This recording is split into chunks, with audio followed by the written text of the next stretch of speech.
우리는 지난 시간에 좁은 문 또는 좁은 길에 대한 말씀을 들었습니다. 좁은 문, 좁은 길이라는 것이 단순한 고난의 길을 의미하는 것이 아니라 좁은 문이라고 하는 반대가 되는 넓은 문이라고 하는 화려한 문을 이스라엘 백성들은 좋아했고, 또 화려한 문이라고 하는 금으로 만든 문이 있다 그랬어요. 예루살렘의 성전의 동문이죠.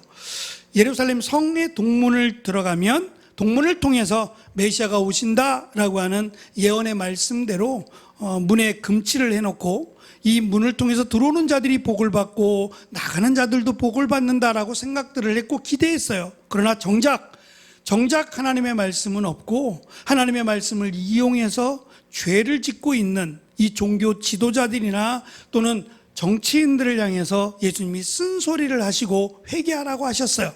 그리고 특별히 예수님을 좁은 문으로, 예수님을 믿고 따라가는 사람들이 걸어가는 길을 좁은 길로 말씀하셨어요. 그래서 세상의 부와 명예 현혹되지 말라는 거예요. 오직 예수님을 바라보고 구원의 여정을 나아가라 라고 하는 것을 말씀해 주셨습니다.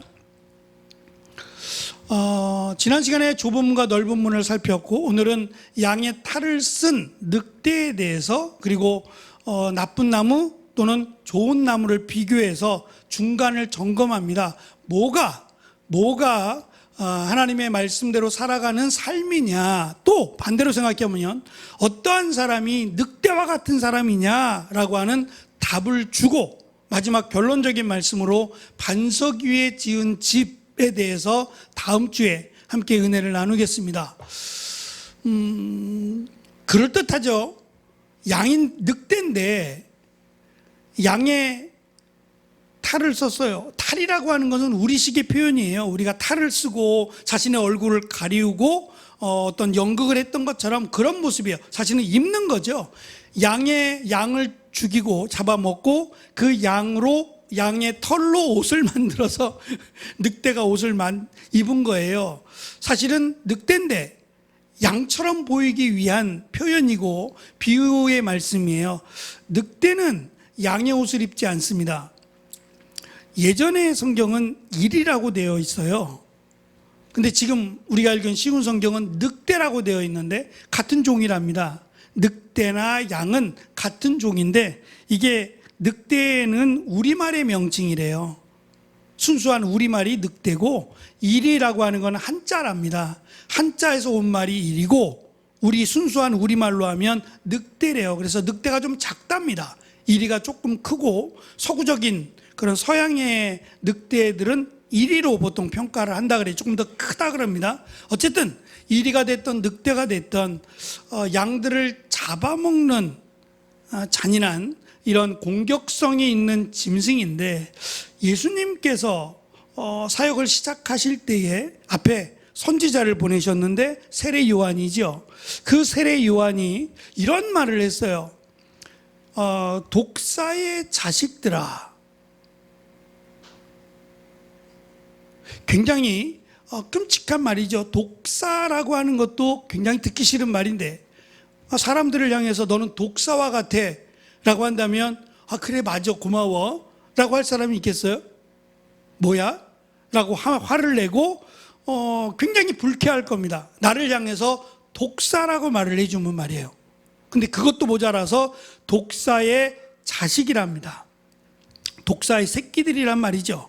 이것은 굉장히 상대방을 무시하거나 조롱하는 말처럼 들려져요. 근데 사실은 이 말이 누구를 향해서 했던 말이냐면, 세례 요한이 회개의 세례를 줄 때, 회개하라 라고 하면서 요단강에서 물로 세례를 줄 때에 그것을 구경하러 왔어요. 뭐 하나 보자. 많은 사람들이 세례 요한을 따른다고 하는데, 세례 요한이 도대체 뭐 하는가 보자, 뭘 가르치고 뭐 하는가 보자 라고 하며 트집 잡기 위해서 세례 요한을 구경하러 온 사람들이 있었어요. 회개하기 위해서 온 게 아니라 구경하러 온 겁니다. 그들을 향해서 하는 말이에요. 독사의 자식들아. 그리고 회개하지 않으면, 오늘 우리에게 주신 말씀처럼 이 회개하지 않는 못된 나무, 열매가 없는 나무는 모두 잘려서 불에 던지리라고 하는 말씀을 하셨단 말입니다. 그거와 지금 하나도 틀림이 없이 똑같이 우리가 읽은 말씀, 좋은 나무, 나쁜 나무의 말씀에 동일하게 들어있어요. 다시 말하면 양의 탈을 쓴 늑대라고 하는 말은 늑대가 굳이 양을 잡아먹으면 되지, 그렇지 않아요? 필요할 때마다 양들은 공격력이 없어요. 그래서 목자가 없으면 양은 꼼짝없이 이 사나운 짐승들의 먹잇감이 되고 맙니다. 그래서 반드시 목자가 있어야 돼요. 그래서 목자를 따르거나 목자가 앞에서 뒤에서 중간에서 양들을 인도해야 돼요.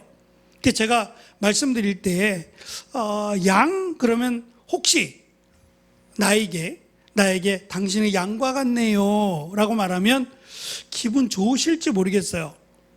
좀 하얀색이기도 하고 순해 보이기도 하고, 그러니까 양 그러면 불쾌하지 않고, 늑대라 그러면 화가 날지 모르지만 양 그러면 감사해요 라고 말할지 모르겠어요.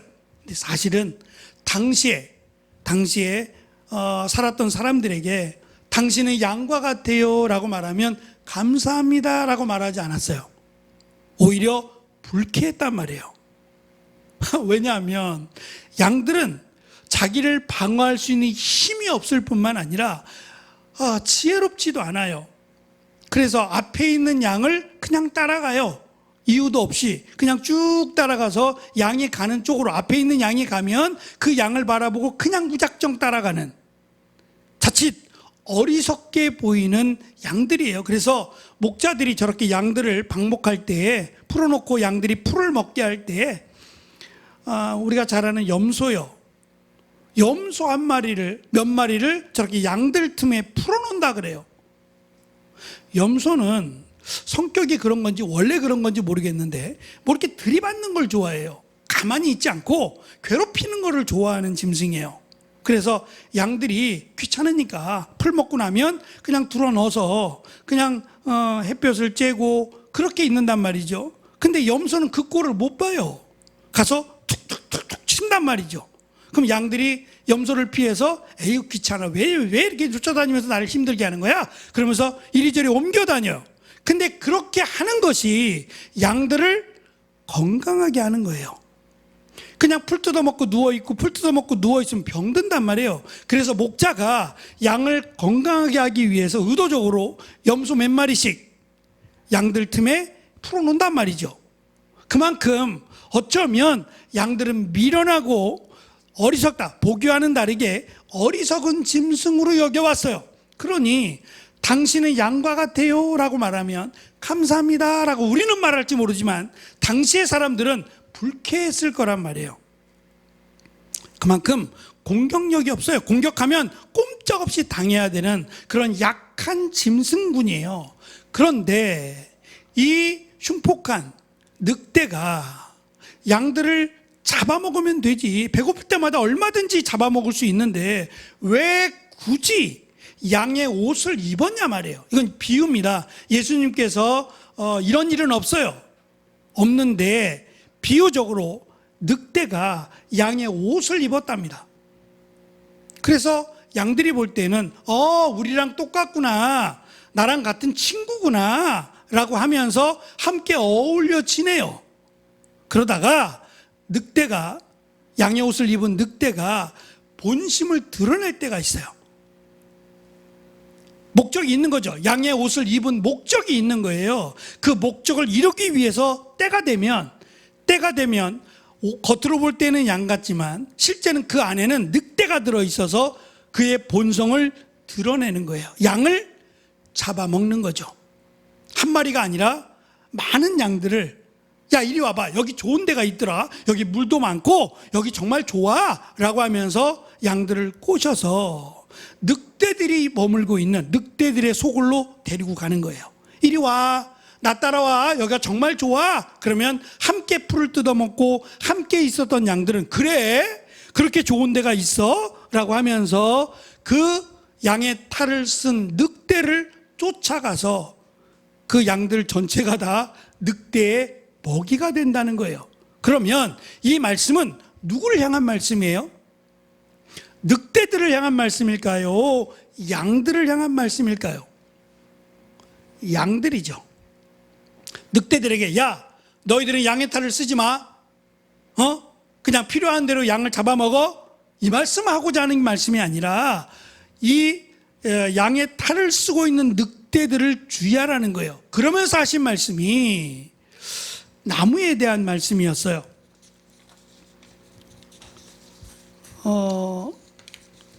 중동 지방의 가시나무나 엉겅퀴 나무는 우리하고 조금 다를 수 있는데, 이 팔레스틴, 지금의 이스라엘입니다. 그 지역에서 자라는 가시나무나 엉겅퀴 나무는 잎사귀가 무성하대요. 그래서 멀리서 보면 참 아름답고 열매가 풍성할 것 같은 나무래요. 근데 실제로 들여다보면 거기에는 열매가 없어요.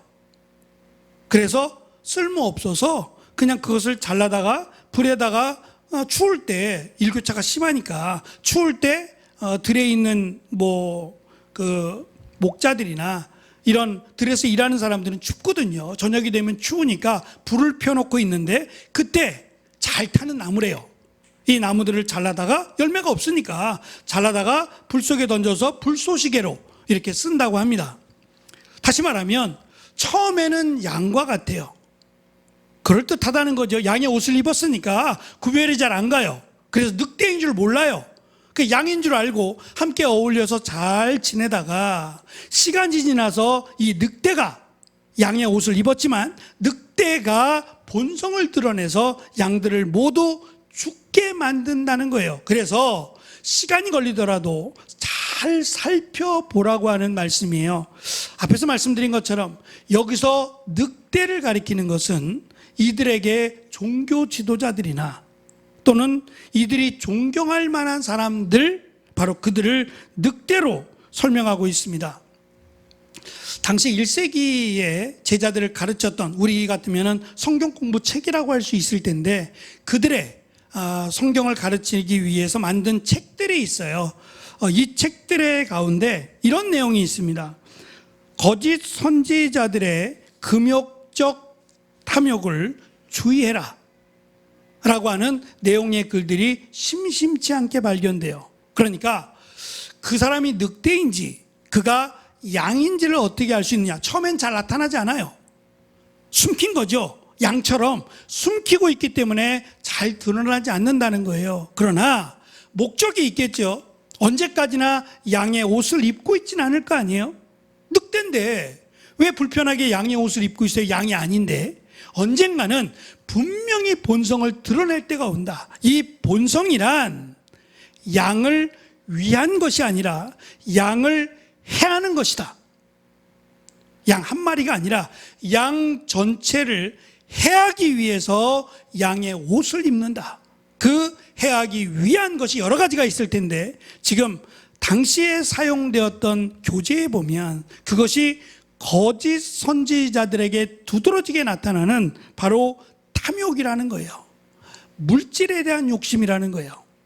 이 말씀은 바울 서신에도 잘 나타나요. 사도 바울이 거짓 선지자들을 말할 때 그 거짓 선지자들의 대표적인 특징이 뭐냐면 이익입니다. 교회를 통해서, 성도들을 통해서 이익을 얻고자 하는 자들, 불의한 이익을 얻고자 하는 자들이라고 말을 해요. 그러니까 목적이 돈이에요. 처음에는 성도들인 것처럼, 예수님을 잘 믿는 것처럼 그렇게 포장되어 있어서 못 알아본다는 거예요. 믿음도 좋은 것 같고 잘 순종하는 것 같고 좋은 성도인 것 같이 그렇게 비춰지다가 이제 본색이 드러나게 되면 그것이 돈이 된다는 거예요. 그래서 성경에도 있지만 1세기 때에도 이런 거짓 선지자들이 많았던 것 같아요. 그래서 성도들에게 주의하라라고 하면서 실제적인 교훈들을 주게 되는데, 그 교훈들 가운데 성도들끼리 금전적인 개를 들거나 금전적인 돈을 빌려주고 받고 하는 일들을 하지 말라고 그랬어요. 자신을 위해서, 성도들을 위해서, 주면 몰라도 내가 여유가 좀 있어요, 줄 수 있어요 라고 할 때는 주는 거는 괜찮다. 주는 거야 얼마든지 기쁜 마음으로 준다. 그런데 빌려주는 거는 받겠다는 거잖아요. 내가 빌려줄게, 빌려줘라고 하는 것은 돌려주겠다, 돌려받겠다라고 하는 마음이 들어간 거예요. 근데 받지 못할 때는요, 분명히 빌려줬어요. 또 빌려달라고 했어요. 근데 못 돌려줄 처지가 되거나 돌려받지 못할 경우는 어떻게 돼요? 그냥 없던 거로 할게, 그냥 내가 준 거로 해 라고 하면 문제가 없어요. 왜 안 줘? 나 받아야 되는데, 나 지금 필요한데 왜 안 줘? 라고 하게 되면 그때부터는 불편한 관계가 돼요. 그래서 우리가 세상 가운데 살아가며 물질이 악하진 않아요. 근데 물질이 우리를 힘들게 만드는데 주요한 요소로 작용을 해요. 그래서 물질 때문에 믿음 잃어버리는 경우도 많고, 물질 때문에 성도들과의 관계가 깨어지는 일들이 적지 않아요. 제가 다녀본 교회에 의하면 많은 분들이 교회에 실망했다라고 하면서 교회를 안 다닌대. 그래서 왜요? 라고 물어보면 거의 대부분 50% 이상은 성도들 간의 금전적인 관계가 있었어요. 어느 안수 집사님이, 어느 장로님이, 어느 집사님이 갑자기 내가 급하다고 나에게 돈을 좀 빌렸는데 안 주더라. 에이, 그래서 내가 교회를 안 다닌다고, 예수 믿는 사람들 믿을 수가 없다고. 이런 경우가 적지 않더라고요. 그래서 기억하시기를, 나의 믿음을 위해서, 또 내 옆에 있는 성도들의 믿음을 위해서 돈을 빌려주고 꾸는 것은 가급적 하지 않는 것이 좋겠다 생각이 들어요. 주는 건 괜찮아요. 주는 건 정말 내가 주고 싶어서 라고 해서 불쌍해서 주는 게 아니고, 정말 필요해서 내가 주고 싶어서 주는 것은 저는 괜찮다고 생각해요. 내 이름으로 주기 싫으면 교회를 통해서 이렇게 드려도 돼요. 그래서 주는 거는 나도 기쁘고 받는 사람도 기뻐요. 내가 갚을 일이 없잖아요.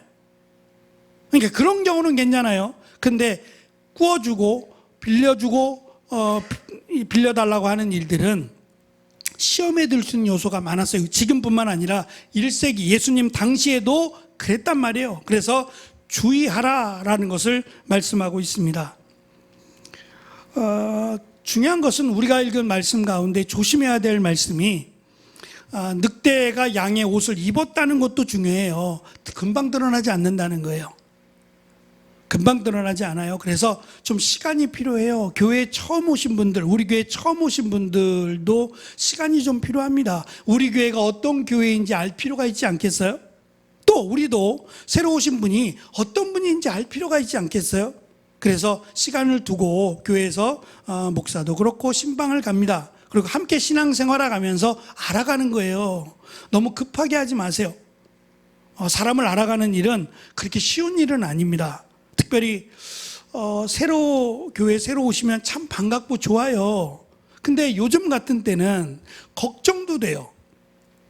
특별히 교회를 다니셨다 그러면, 교회를 다니다가 오셨다 그러면 더 걱정이 돼요. 왜냐? 왜 나오셨을까?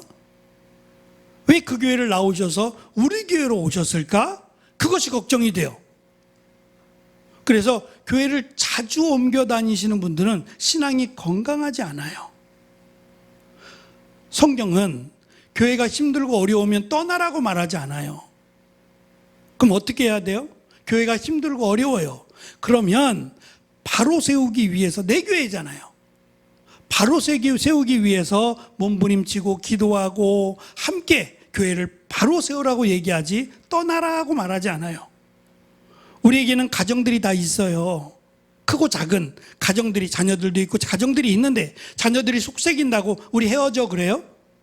우리 이제 그만해 그리고 가정을 떠나요? 가정을 해체합니까? 아니죠. 어떻게 하면 가정이 하나가 되고 어떻게 하면 가정이 더 사랑스러운 가정이 될까 고민하고 힘쓰지 않아요? 마찬가지입니다. 교회도 하나님의 몸, 하나님의 전이라고 말씀하셨어요. 떠나는 게 중요하지 않아요. 정말 떠나야 될 때가 있죠.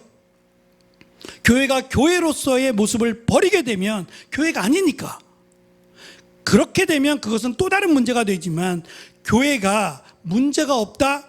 저는 그런 교회는 없다고 생각해요. 크고 작은 정도지 문제가 없는 교회, 우리가 문제가 있는데요. 나는 문제가 없어. 나는 문제가 없어라고 생각하시는 분 이렇게 손 한번 들어보세요.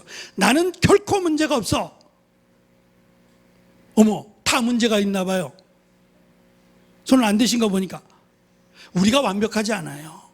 우리가 완벽하지 않고 우리가 부족함이 있어요. 목사인 저도 마찬가지고 제가 어떻게 완벽하겠어요. 조심하고 조심할 뿐이지. 예? 저도 흠도 있고 부족한 점도 많고 그렇단 말이죠. 근데 그 부족한 점들이 모여서 교회를 세워가는 거예요. 서로 힘쓰고 애쓰고 조심하고 해서 서로를 세워가면서 하나님이 기뻐하시는 교회를 세워가는 겁니다. 그게 우리의 마음이고 바람인데, 늑대는 그렇지 않다는 거예요. 늑대는 목적이 딱 하나잖아요. 양을 잡아먹는 거, 교회를 해체하고 성도들을 가슴 아프게 하는 게 목적이에요. 그런데 문제는 양의 옷을 입었다는 데 문제예요. 안 드러나요. 모른다는 거죠. 근데 시간이 지나면 본성을 드러낼 때가 온다는 거예요. 그래서 상처를 주고 아픔을 주고 교회를 깨뜨리게 하는데 목적을 갖고 있다라고 하는 것을 지금 비유적으로 말씀하고 있어요. 그렇다면 이렇게 늑대가 나타났을 때 어떻게 하면 되느냐? 따라가지 않으면 돼요. 아니야, 그건 아니야, 그거 잘못된 거야, 그렇게 하면 안 되지 라고 맞서면 양의 탈을 쓴 늑대를 따라가지 않을 거예요. 그럼 어떻게 하면 되느냐? 어떻게 하면 우리가 양의 탈을 쓴 늑대를 따라가지 않을 수 있느냐? 첫째, 하나님의 말씀을 바로 알면 돼요. 우리는 하나님의 말씀을 기준으로 두고 살아가는 사람들이에요. 교회도 마찬가지고 우리도 마찬가지고 하나님의 말씀이 우리의 삶의, 우리의 신앙의 기준이에요. 그런데 이 거짓 교사, 거짓 선지자들이 하는 말들을 들어보면 성경적이지 않아요. 그럴듯해 보여요. 처음에는 그런 것 같아요. 이단이라는 말이 끝단자예요. 끝이 다르다, 이게 이단이거든요. 처음에 이단은 다 맞는 것 같아요. 우리랑 다르지 않아, 똑같아 라고 말합니다. 대부분 그렇게 얘기하세요. 그런데 시간이 지나갈수록 정말 달라요. 본성이 드러납니다. 자기가 예수래요. 내가 예수야 라고 말하면 늦었어요. 왜냐하면 그 정도 되면 받아들일 가능성이 높아져요. 그래서 처음부터 조심하는 것이 좋은데, 이왕이면 성경 공부하자라고 꼬시면 안 가시면 돼요. 왜냐하면 우리 교회도 성경 공부가 많아요. 성경 공부하고 싶으면 얼마든지 얘기하세요.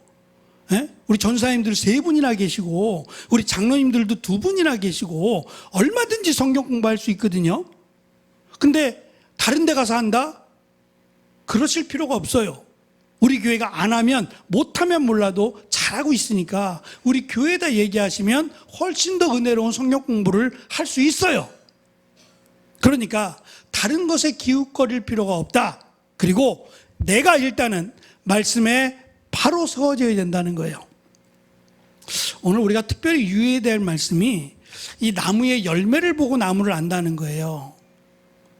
사람은 살아가면서 어찌 됐든 간에 그 사람의 열매가 맺어져요.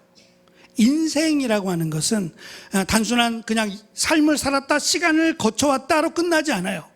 그 사람만에 갖고 있는 그 사람의 인격이나 그 사람의 흔히 열매라고 말하는 것들이 만들어지게 돼 있어요. 그런데 내가 인생을 90을 살아가면서 내가 맺은 내 인생의 열매들이 뭔가를 한번 되돌아볼 필요가 있어요. 이게 잘 바꾸어지지 않아요. 예를 들면 포도나무는 포도 열매를 맺게 돼 있어요. 아무리 포도나무가 나는 사과나무를 맺고 싶어 라고 해도 안 돼요. 포도나무는 포도 열매를 맺으면 되고 사과나무는 사과 열매를 맺으면 돼요. 그러면 우리가 오랜 시간 동안 신앙생활을 해왔어요. 하나님 말씀을 들었고 하나님 말씀이 내 안에 있어요. 그리고 말씀대로 살려고 노력을 했다면 우리는 당연히 그에 합당한 열매들이 맺어져야 돼요. 습관이 무섭다고 하는 것이, 우리가 보통 그냥 계산하지 않고 무언가 할 때 내가 이거 왜 했지? 라고 느끼실 때가 있을지 모르겠어요. 그냥 하다 보니까 내가 뭐 방을 쓸고 있네, 내가 오늘 청소해야지라고 한 것도 아닌데 어느 순간 내 손에 걸레가 쥐어지고 방을 닦고 있는 내 모습, 이게 몸에 배어서 그래요. 그런 것처럼 우리가 살아가면서 우리의 몸에 배이는 것들이 있어요. 내가 하는 말, 내가 하는 행동, 내가 하는 생각들이 하루아침에 이루어지는 것이 아니라 꽤 오랜 시간에 걸쳐서 만들어지는 겁니다. 그렇다면 우리가 예수님을 믿고 또 함께 개인적으로도 그렇지만 교회에서 신앙생활 한다면 반드시 성경은 열매라고 하는 것이 맺어진다 그래요. 이것을 성령의 열매라고 설명을 했어요. 사과 열매든 포도 열매든 무화과 열매든 상관없이 성령의 열매들, 사랑과 희락과 인내와 이런 열매들이 있을 거라는 거예요. 그러니까 이 열매들이 맺어지는 것이 정상이지, 열매가 없다 그러면, 열매를 맺어야 될 나무인데 열매가 없다 그러면 이 나무는 병 들어가고 있는 거예요. 빨리 조치를 취하지 않으면 이 열매는 썩게 되는 겁니다. 나에게 열매가 있느냐 없느냐를 늘 점검해 보지 않으면 나무에 문제가 있는 거예요. 나무가 건강해야 열매를 잘 맺지 않겠어요? 근데 이 나무만 가지고는 안 되는 거예요. 나무가 거름을 받아야 돼요. 햇빛도 받아야 되고 거름도 있어야 나무가 잘 자라지 않겠어요? 저희가 매주 금요일이면 금요일 날 예배 마치고 대청소를 합니다. 뭐 오래 걸리지 않아요. 뭐 몇 분 더 계시니까. 뭐 교회가 그렇게 큰 것도 아니고 금방 끝납니다. 근데 어떤 분은 정해져 있어요. 이렇게 청소기로 바닥을 청소하는 분이 있고, 걸레로 지금 앉아 계신 의자를 닦는 분도 있고, 다양한 분들이 있는데 요즘 들어서 저희가 화분이 몇 개가 더 생겼어요. 앞에 강대상에도 화분이 생겼고, 그래서 물 주시는 분들이 있어요. 그래서 정해놨어요. 집사님이 책임지고 물 주세요. 왜냐하면 서로 물 주겠다 그러면 너무 많이 주면은 썩어요. 오히려 죽죠. 너무 많이 주면 안 돼요. 그러니까 한 분이 맡아서 내가 지난주에 물 줬어, 그럼 이번 주는 건너가고 다음 주에 물 줘야지, 이런 것들을 좀 계산해서 줘야지. 예쁘다고 돌아가면서 나도 줘야지 그러다 보면 죽어요. 관심을 가져야 된다는 거죠. 우리의 영적인 신앙생활도 마찬가지예요. 열매를 맺으려면 가만히 있어서 열매를 맺는 게 아니라 영양분을 섭취해야 좋은 열매를 맺게 되는데, 그 영양분이란 바로 하나님의 말씀이에요. 하나님의 말씀을 들어야 그 말씀의 능력이, 그 말씀의 은혜가 우리를 살찌우게 할 뿐만 아니라 우리의 신앙을 바르게, 우리의 믿음을 잘 세워갈 수 있어요. 그러면 일주일에 한 번 영양분을 받는 사람과 일주일에 두 번, 일주일에 세 번 영양분을 받는 사람과 어느 나무가 건강하겠어요? 두 번이나 세 번을 받으면 더 건강해지지 않을까요? 일주일에 한 번 물만 먹었다, 그럼 그 나무가 잘 자라기는 쉽지 않을 겁니다. 때에 따라 영양분을 먹어야 돼요. 그것이 하나님의 말씀이라고 가르쳐줘요. 그래서 하나님의 말씀과 멀어지지 않도록 우리가 양의 옷을 입은 늑대로부터 나를 지키려면, 교회를 지키려면 하나님의 말씀이 늘 우리 가운데 있어야 돼요. 제대로 알고 있어야 되고, 아니다, 옳다라고 하는 구별을 할 수 있어야 된다라고 우리에게 가르쳐 줍니다. 그래서 때가 되면 이 나무가 건강한지 열매를 보면 그 나무를 알 수 있다고 말씀하고 있어요. 그래서 열매를 맺지 않는 나무는 저렇게 찍어서 불에 던져버리겠다고 말씀하셨어요. 이것은 마지막 때에 열매가 없는 나무, 단순히 열매가 없다는 게 아니라 열매가 없는 이유는 나쁜 나무이기 때문에 그래요. 예수님은 특별히 나쁜 나무라 그랬어요. 나무가 나쁘다고는 안 하죠.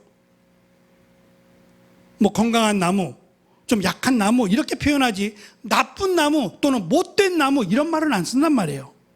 그러니까 이것도 상징적인 것인데, 나무가 나쁘다는 것은 나무를 잘 키우고자 하는, 나무가 건강하기를 원하는 하나님의 마음을 거역하는 거예요. 다시 말하면 우리를 구원하기 위해서, 굳이 우리를 구원하기 위해서 하나님이 굳이 인간으로 오셨어요. 인간을 만드신 하나님이 굳이, 물론 성령으로 잉태하셨지만 굳이 인간의 모습으로 오셔서 사람들에게 채찍질을 맞으시고 침뱉음을 당하시고 따귀까지 맞으셨어요. 이런 수치와 모욕을 당하시면서까지, 그리고 십자가에 달려서 조롱당하여 죽으셨어요. 하나님이 왜 이렇게까지 하셨느냐? 우리를 사랑하셔서, 그리고 우리를 구원하기 위해서 이렇게 하셨어요. 그러면 최소한 하나님을 믿는다면 하나님의 그 은혜, 하나님의 그 사랑에 감사해야 돼요. 그런데 그 은혜와 사랑은 버려두고 이 땅의 것들, 이 땅의 물질, 이 땅의 명예만을 쫓아 산다면 그건 나쁜 나무라는 거예요. 하나님이 우리에게 구원의 은혜를 주기를 원하시는데 그거를 내팽개치고 이 땅에 영원히 살 것처럼 어리석게도 이 땅의 물질과 명예에 사로잡혀 사는 나무는 찍어서 불에 던져야 되는 나쁜 나무라고 말씀하고 있어요. 때가 되면, 그 때라는 것은 우리가 이 땅을 떠날 때가 있어요. 언젠가는 다 한 사람도 예외함이 없이 이 땅을 떠나야만 됩니다. 또 예수님이 오시면 그때가 마지막이 돼요. 더 이상은 우리가 무언가를 결단하고 무언가를 되돌릴 수 없는 시간이 올 때가 있어요. 아무도 알지 못하는 예수님이 다시 올 그때를 준비하는 삶. 그래서 나를 돌아보고 내가 무슨 열매를 맺고 있는지, 열매를 맺을 수 있는지를 살펴보고 하나님의 말씀 앞에 더 가까이 나아가지 않으면 저렇게 나무를 찍어서 불에, 지옥에 던져버리겠다라고 예수님은 말씀하고 있습니다. 오늘 말씀 속에서 우리가 기억해야 될 것은 좁은 문, 좁은 길이 예수님을 상징한다 그랬어요. 사람들은 큰 문으로 가기를 원하고 이 호화롭고 좋은 사람들로부터 인정받는 그것에 관심이 많아요. 잘못됐다는 건 아닙니다. 그것이 목적이 되는 순간 우리는 좁은 길을 놓쳐버릴 수가 있어요. 잘 보이지 않아서 그 좁은 길을 찾을 수가 없다 그랬어요. 좁은 문을 찾기가 어렵다 그랬어요. 똑똑하고 우리가 흔히 말하는 참 대단한 사람이야 라고 하는 사람들이 더 예수님에 대해서 잘 알 것 같지 않아요? 이것이 구원의 길인데, 영생의 길인데, 당연히 똑똑하고 대단한 사람들이라면 이쪽에 더 관심을 많이 가져야 되는 것 같은데 실제로 그렇지 않아요. 오히려 믿지 않습니다. 말이 되냐고. 어떻게 신이 인간이 되냐, 어떻게 신이 십자가에 달려 죽는 것을 믿으면 구원을 받고 천국을 가느냐라고 오히려 화를 내는 사람들이 많아요. 근데 적어도 여기 계신 분들은 그 소리를 듣고 예수님 믿으세요, 우리의 죄를 대신하여 인간으로 오셨고 십자가에 달려 죽으셨어요, 그분을 믿으면 구원을 받습니다 라고 했을 때 나가라고 하는 사람은 여기 없는 거예요. 그리고 함께 앉아서 하나님이 우리에게 주신 이 구원의 비밀이라고 할 수 있는 은혜의 말씀을 우리가 믿고 감사하는 겁니다. 이것이 저는 축복이라고 생각해요. 우리가 끝을 가봐야 됩니다. 정말 예수님이 오셨을 때, 아니면 우리가 천국에서 다시 만났을 때 저는 하늘의 상이 크다 그랬어요. 비록 세상에서는 명예롭지 못하고 오히려 세상에서는 부와 명예와 멀어진 삶을 살았다 할지라도 천국에서는 하나님의 말씀을 전하느라고, 하나님의 복음의 말씀, 비밀의 말씀들을 가르치느라고, 많은 사람들을 교회로 데려가느라고 힘썼지 내가 큰 상을 줄게 라고 약속하셨어요. 저는 그 상 받을 거예요. 비록 세상에서는 세상이 바라는 물질적인, 명예적인 그러한 상은 나에게는 없다 할지라도 하늘에서 주시는, 하나님이 주시는 상을 받고 싶어요.